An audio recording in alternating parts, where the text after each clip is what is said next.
bem-vindos ao Noite Informativa e vamos hoje refletir sobre três questões, nomeadamente a condenação do edil de Lixinga e 18 meses de prisão convertidos em multa. Vamos refletir um pouco sobre a pressão sobre endividamento público e também sobre a retomada de diálogo político entre o Governo e a Renamo.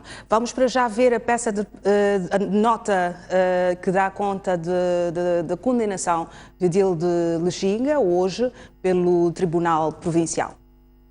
A sentença do caso do presidente do Conselho Municipal de Lixinga, em Niassa, foi lida na manhã desta terça-feira pelo juiz Khalid Varinda, num processo em que o edil era acusado juntamente com o seu chefe de gabinete, Aderto David, e um ex-funcionário da edilidade, Jonas Pedro, de terem cometido corrupção e abuso de poder. O tribunal concluiu que Saída Amido cometeu corrupção e abusou do poder ao ter cobrado de forma ilícita 150 mil meticais a uns estrangeiros para ocupação de terrenos para a construção de lanchonetes, valor que viria devolver aos lesados. Também se apoderou ilegalmente de 200 mil meticais, dinheiro proveniente da cobrança de taxas no mercado. Para além dos 18 meses de prisão, Saída Amido teve outros 16 de multa e teve que pagar mais de 640 mil meticais de multa e já se encontra em liberdade. Ainda terá que indemnizar o Estado com 200 mil meticais. Em relação aos outros réus, o ex-funcionário Jonas Pedro teve uma pena de 9 meses de prisão por cumplicidade e o chefe do gabinete, Aderto David, apanhou 6 meses por encobrir o crime, penas que foram convertidas em multas e já estão igualmente em liberdade. Refira-se que o edil foi detido no passado dia 4 de maio, num processo em que já vinha a ser ouvido pelo Tribunal Judicial da cidade de Lixinga. Pois a detenção do presidente do município de Lixinga culminou com a condenação hoje a 18 meses de prisão, convertidos a multa, dos crimes que ele responde são abuso de poder e corrupção. E comigo estão os convidados Egídio Vaz, muito obrigada pela sua presença aqui, e também Ismael Moussa, muito obrigada. Vamos tentar olhar, Ismael Moussa, para o processo. O indivíduo que é presidente do Conselho Municipal e foi eleito, não é? E está a responder por um processo que vem desde 4 de maio até hoje e hoje é condenado. Que elementos nós podemos levantar aqui, do ponto de vista de análise, atendendo que não é qualquer cidadão? Bom, boa noite. Antes de mais, primeiro dizer que não é normal no nosso país a justiça ser tão célere. Quando a esmola é tanta, o pobre desconfia. Está a dizer que 20 dias é excessivamente gratuito para um processo como este, que tem acontecido no nosso país. Mas tudo que seja de combate à corrupção é sempre um bom sinal. Olhando para o processo, justifica o processo, no caso, porque trata-se aqui de questões muito claras, denúncias claras que consumaram também o que devia acontecer é que devia ser sempre assim. A justiça devia ser célere. O que acontece é que nós conhecemos, inclusive em outras autarquias, casos que estão há anos aguardando o julgamento. Aqui onde nós moramos, temos o caso da Brita Laio, por exemplo, na questão da Júlio Gerer, nunca mais sabemos qual foi o desfecho, envolvendo milhões de dólares. Este caso, por aquilo que me falam, são 500 mil meticais, e a justiça foi muito célere. É bom que haja este tipo de casos, tendo em conta a função que a pessoa exerça, mas quando a justiça é muito célere nos casos e noutros a justiça praticamente dorme, aí levanta grandes suspeições se de facto estamos à busca de justiça. Mas, de uma maneira geral, é sempre positivo que a justiça busque julgar os casos e condenar as pessoas que sejam devidamente culpadas. Quais poderiam ser as alegadas motivações para que este processo corresse de forma rápida, conforme está a alegar? O que eu estou a dizer é que o que devia acontecer é isto. A justiça devia ser assim. Então este é o modelo. Este é o modelo. Sim. Mas o que está a acontecer é que este é o modelo, mas depois não temos outros modelos. Não temos outros casos para compararmos. Não é? E eu estou a dizer um caso específico aqui de Maputo, que nós vivemos o dia a dia, vivemos aqui este caso da Júlio Gerer, que nunca se falou do desfecho, que envolve muito dinheiro, não é? E é um caso extremamente grave. E este caso não teve um desfecho, até agora. E casos como estes são vários, não é? Há coisas que a gente não pode falar por causa do segredo de justiça. Eu, na altura, enquanto estive no Parlamento, acabei tendo acesso a vários dossiês que estão na justiça e que não há desfecho. Exatamente. Egídio Vaz partilha da mesma opinião que Ismael Moussa. Acha que este caso, de 20 dias do processo na Procuradoria e temos hoje a sentença depois de vários dias de investigação, não é? E envolvimento processual e que culmina com esta sentença de 18 meses de prisão convertidos em multa. Isto é tão gratuito assim ou é um passo que a nossa justiça dá em relação a crimes relacionados com abuso de poder e corrupção? Então, eu só posso saudar a decisão, não só pela celeridade, mas também pela oportunidade que se deu. Julgo que a justiça pretende dar um sinal do que pode ser e como pode agir, havendo necessidade e havendo condições concretas. E, portanto, só posso saudar e encorajar que seja desta forma que a justiça deve funcionar. Ora, entre eu e o professor Ismael não há nenhuma incongruência aqui, na medida em que, se por um lado ele chama a atenção para outros crimes que normalmente deveriam merecer alguma atenção pela magnitude, eu aqui estou a dizer que sim, é justamente desta forma que deveria acontecer. Primeiro aspecto. Segundo aspecto é que também existem alguns elementos, sim, um pouco estranhos no processo da detenção do Edil,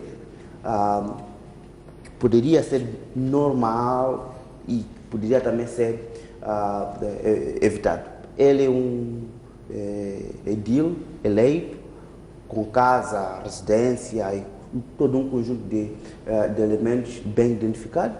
Não julgo que poderia merecer uma detenção ou prisão preventiva. Portanto, aqui não sei, não sendo jurista, não posso compulsar muito sobre isso, mas me parece, e tudo indica, houve algum excesso de zelo. De uma ou de outra forma, a detenção e a punição de todos os corruptos e abusadores do poder é bem-vinda e deve se celebrar neste sentido. E, portanto, exatamente, mas na altura, estou a falar de 5 de maio, um dia após a detenção do edil de Lichinga, a juíza presidente da instituição teria dito às jornalistas que esta detenção teria acontecido para evitar que estes indivíduos voltassem a cometer os mesmos crimes. Quando perguntado porquê esta atitude, porquê esta opção, e se não haveria outras alternativas de gestão deste caso sem que fosse a detenção. Bom, ela ofereceu uma justificação normal, prevista inclusive na ciência do direito, mas não acredito muito que seja uma medida e uma justificação ou como em direito dizem, uma jurisprudência replicável, porque há tantas outras pessoas neste mundo, neste país, neste território mesmo, que ainda vivem e habitam nesse espaço, que roubaram muito mais. Esse senhor apenas abusou do poder num valor de 500 mil meticais, mas há pessoas que roubaram bem e que estão inclusivamente em liberdade e a participar em reuniões magnas com direito a palestras e tudo. Ou seja, em teoria, uma boa jurisprudência e um bom exemplo de como é que se deve agir, mas, infelizmente, lamentamos que tais medidas não sejam replicadas e não sejam extensíveis aos demais.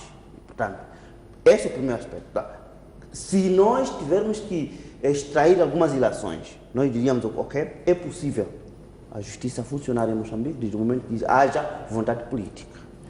Vontade política que é expressa e neste contexto de que, olha, não houve nenhuma objeção, nenhuma influência do poder político, se calhar houve uma influência ativa para que este caso tivesse o desfecho que teve, dentro do quadro legal, se calhar, mas a vontade política é justamente isto. Quer dizer, quando os casos se convêm os casos são tramitados normalmente dentro de um prazo e quando não lhe convém, provavelmente embrenhamos em um rebuliço infinito. Exatamente. Ismael Mussai, eu volto mesmo às declarações da juíza presidente daquela instituição, que disse, no mesmo dia em que foi dada a conferência de imprensa, e passo a citar, não sou a juíza do processo, mas os 3 processos que estão aqui em tribunal podem resultar apenas de prisão maior. Nós estamos a ver, foi julgado, e nós estamos a ver apenas de 1 ano e meio, convertidos em multa.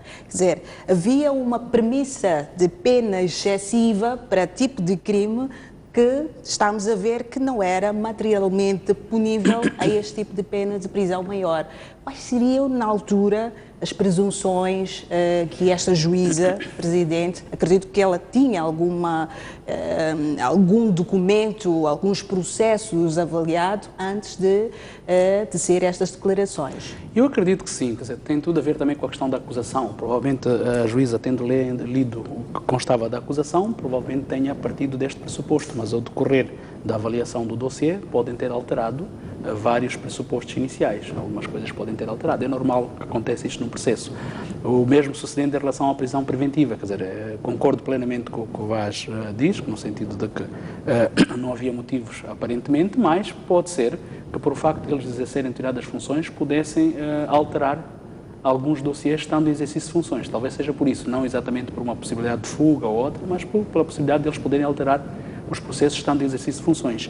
Portanto, é mais ou menos o que eu acho. Quer dizer, no caso concreto da juíza, é realmente algo estranho, que ela tinha dito isso e depois tenha acontecido outra coisa, mas num processo judicial é normal que, com base naquilo que são os indícios iniciais, a pessoa possa ter um pressuposto, mas depois pela evolução, pela investigação e depois pela confrontação de algumas matérias aparentemente criminais e que têm atenuantes e outras não têm, a pena possa ser, no fim, reduzida. Exatamente. O que tudo indica, ele ainda tem um período para recorrer, não é? Exato. O processo ainda não transitou em julgado, mas o que é que nós podemos dizer do futuro político do Sr. Saída Mito? Bom, se fosse uma pena de prisão maior, ele seria impedido de continuar no exercício do cargo. Haveria de ocorrer eleições intercalares, uma vez que, de acordo com a lei, só não ocorre eleições intercalares. Não terá sido isso que, se calhar, terá sido repensado também, ao aplicar esta pena de 18 meses, Exato. em vez da alegada pena de prisão maior Se fosse prisão que a juíza maior, presidente teria disso?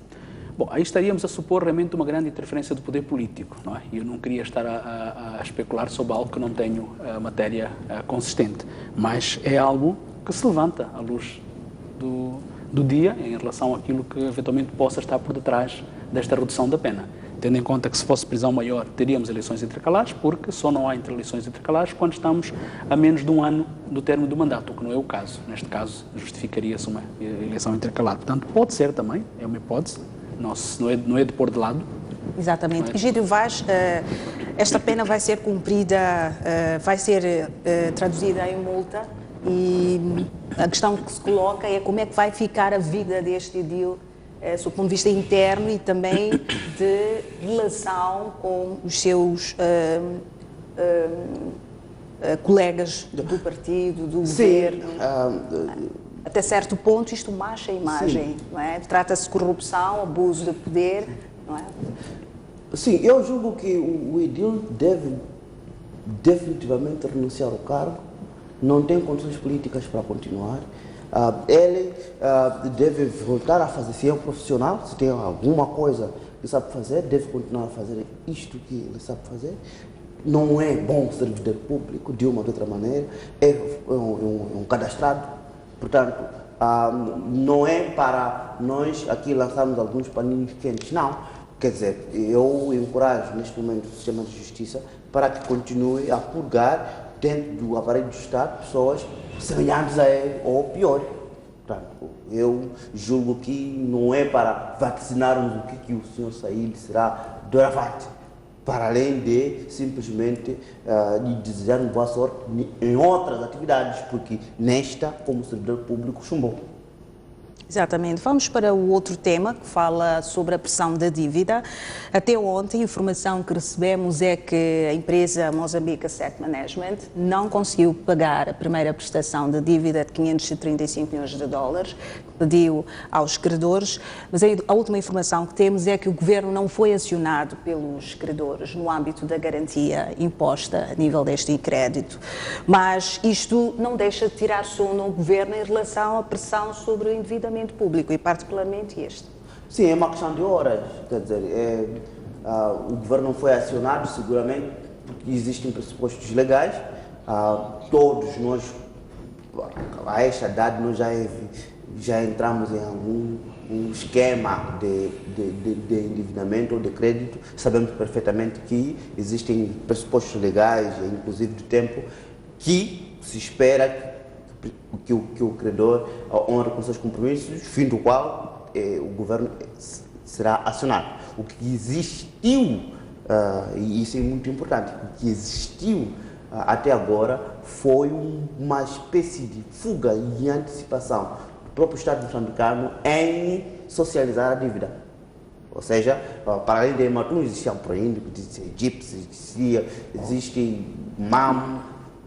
Cada empresa com seu plano de negócio, mas também com seu plano de prestações, e portanto que a cada momento vai vencendo. O nosso Estado moçambicano, com a pressão da comunidade internacional, apareceu de uma vez e desvendou de que existia essa dívida que precisará de ser paga.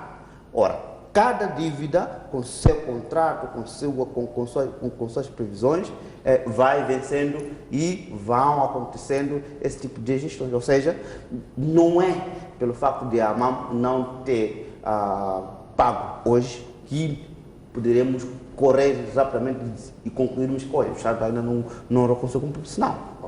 Diferentemente da Ematum, o Ministro das Finanças adiantou no Parlamento que o governo, ou seja, a empresa estaria em negociações diretas com os credores. Isto poderá ser um alívio, pelo menos a nível de peso de responsabilidade sobre prestações de dívidas?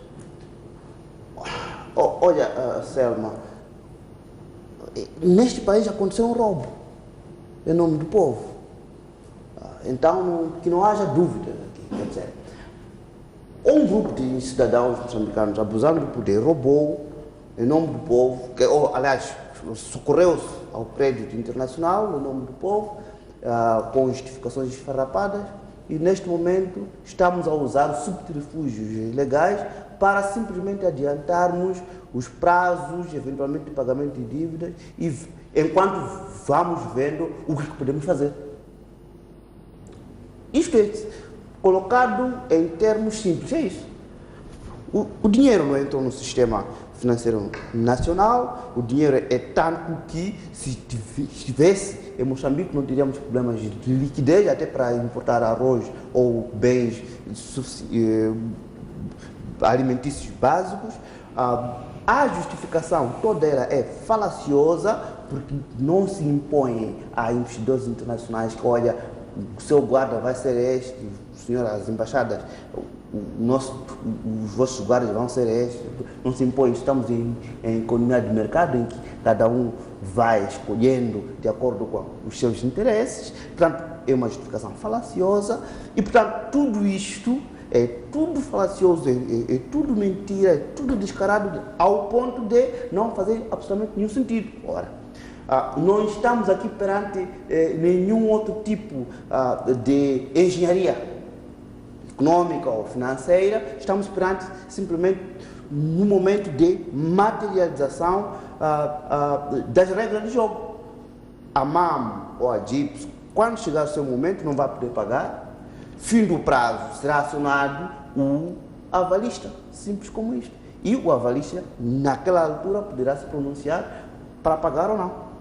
Exatamente. As pressões sobre o endividamento preocupam um bocadinho no que diz respeito àquilo que é a despesa pública, uma vez que os doadores, aqueles que apoiam o orçamento, congelaram este financiamento, e isto põe um pouco sob pressão, se calhar muita pressão ao Governo em relação a o que é que vai ser se as empresas que se comprometeram com credores não conseguirem assumir este compromisso das prestações. Neste caso da MAM, o Governo teria alternativas, no caso de uma possível renegociação negociação diretamente com os credores? Eu acho que não. Nós já não estamos numa situação de pequena pressão, nós estamos numa situação de alarme geral. Não devemos alarmar a sociedade, mas esta é uma situação grave. É que se nós não conseguimos honrar com os compromissos, quer queiramos, quer não, as consequências já estão à vista. O ranking da avaliação da confiança de Moçambique ontem baixou de CCC para CC. Não está muito longe do D. Tarde ou cedo chegaremos a D. O que é que isso significa? Significa que a dívida contraída até o momento não vai ter os mesmos juros, naturalmente. Os juros serão elevados. Moçambique estará numa situação deficitária para conseguir novos endividamentos, e que nós vamos precisar, e mesmo que consigamos, vamos conseguir a juros muito mais altos. Portanto, as consequências já estão à vista. E esta demora no esclarecimento disto por parte das nossas autoridades para cumprir com aquilo que foi acordado com a FMI e o Banco Mundial para que a missão de junho possa vir, este relativo atraso, deve haver motivos para tal, já está trazendo consequências. Hoje, ao ver a notícia da Voz da América e da RTP África, a diretora-geral do FMI já alerta que uma das causas para a suspensão da ajuda a Moçambique foi corrupção. Já não é segredo para ninguém, está nos meios de comunicação social. Acabei de ver esta notícia hoje. Portanto, o próprio FMI, na voz da diretora-geral, já não esconde qual é o motivo que levou à suspensão. Independentemente de todo o trabalho que estejamos a fazer internamente. Mas, publicamente, ela já disse que o motivo foi corrupção. Então, se ela diz que o motivo foi corrupção, tem uma situação grave. Exatamente. Dizer, qualquer investigação que a gente esteja a fazer já não vai ter muito por onde fugir. E depois, mais do que isso, o que me preocupa é que temos, por um lado, um discurso que foi bastante motivador do chefe de Estado na tomada de posse, em que dizia que o povo é que é patrão, não é? E é o povo que devia se prestar contas, mas nós verificamos neste processo que o povo está sendo posto em segundo plano.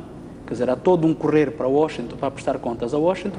Há o caso da Assembleia da República, que devia ter convocado uma sessão extraordinária há muito tempo para discutir esta questão, nunca aceitou.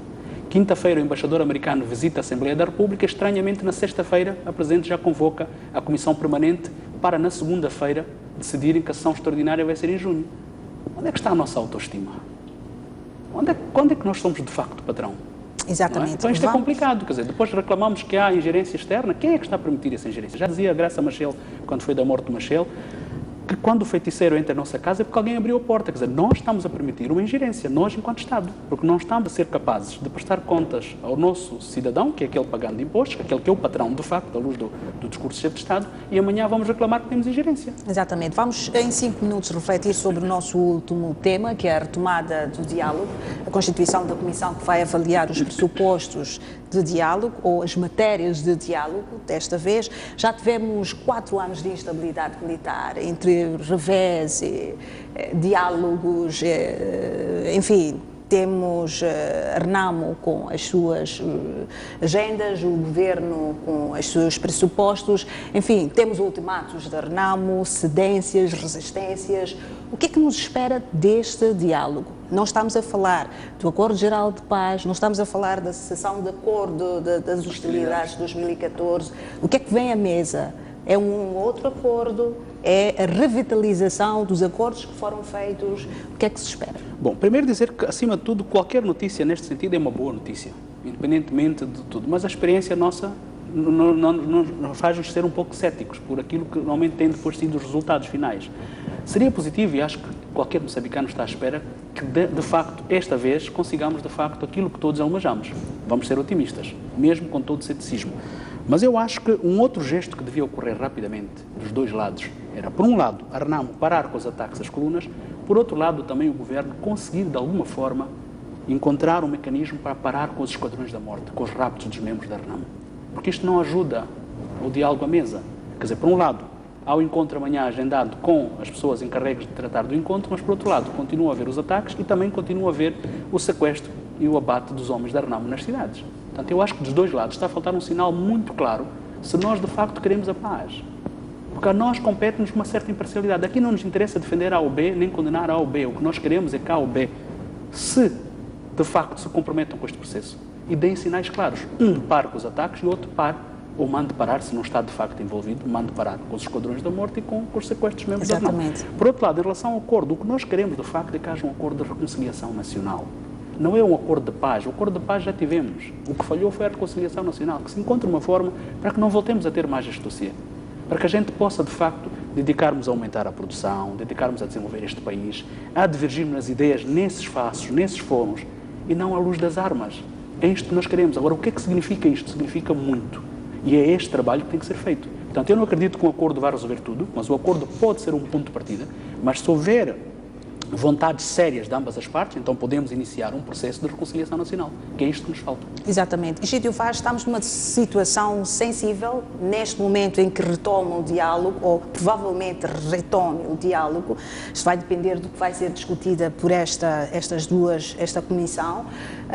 Nós temos situação económica do país a pressionar provavelmente este diálogo. Nós temos as colunas militares, temos os ataques, a instabilidade no centro e que está a inviabilizar a atividade económica. Estes discursos de produção e trabalho para recuperar a economia são praticamente inviáveis se nós temos uma situação de instabilidade militar. Será que isto vai ser um fator de pressão para se encontrar um meio termo a esta situação desta vez? Sim, infelizmente, desta vez vai ser assim.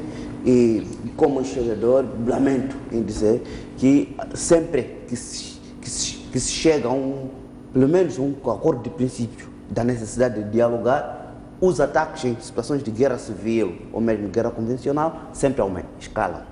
E, portanto, até o encontro com o líder da Renamo, provavelmente nós teremos os ataques a aumentar. Nós temos a inflação na zona centro que está severa em relação ao capital, mais de 40%. Exato. Isto é gravíssimo num país que está à espera de indicadores, que indicadores de crescimento funcionem para garantir alguma estabilidade económica possível neste momento de crise.